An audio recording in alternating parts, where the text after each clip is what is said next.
Alright, this is Santa Ana wall repair. You can see why we're repairing it.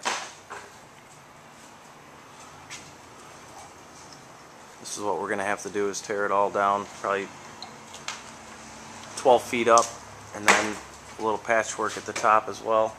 Electrical panel seems to be okay. You can see the walls kind of curvy. We're going to have to pull this plate back in.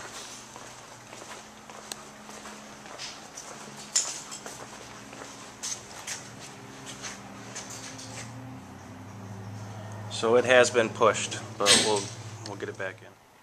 Okay, Santa Ana final wall repair video.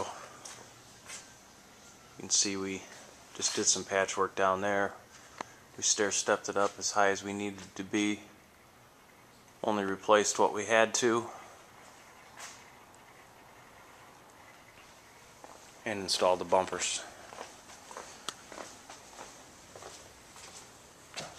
So you can see the wall straight again.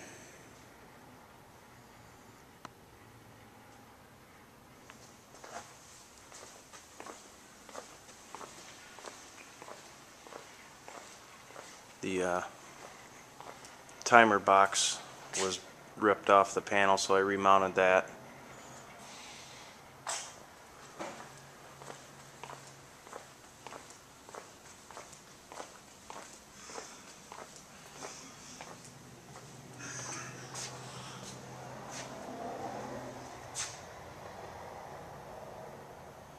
So that's it from Santa Ana.